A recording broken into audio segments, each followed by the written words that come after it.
प्रथमे आम चैनल को सब्सक्राइब कर दियंतु और पाखरे आसुथिबा बेल आइकन उपरे क्लिक कर दियंतु जहा फल आमर समस्त देश विदेश टेक्निक अपडेट को आपण माने सर्वप्रथम जानि परिबे।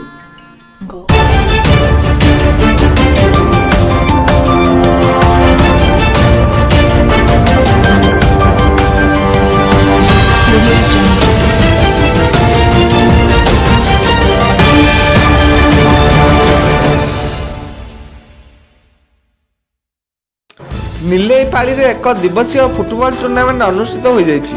बरगड़ जिला अताबिरा ब्लॉक लहंडा पंचायत नीलेईपाड़ी खेल पड़िया ठारे बीणापाणी युवक संघर आनुकूल्य रे 25तम एक दिवसीय फुटबॉल टूर्नामेंट उद्घाटित हो जाइछि।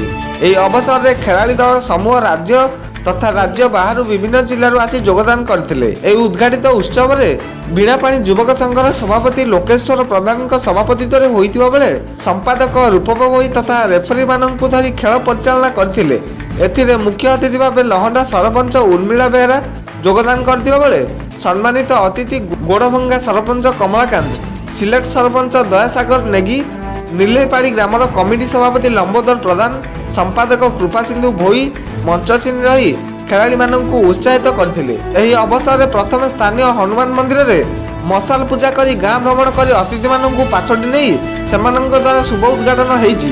प्रथमे रायगढ़ सहित राउरकेला खेल आरंभ होइतिबा बेले संबलपुर सहित सारसमाल, बेलपाहाड़ सहित सोनपुर, पद्मपुर सहित आदित्य बिला दल मानकर खेल एबे जारी रहिछि ओ खेल बहुत रोमांचित हेबो बोली अनुमान करा जाउछि।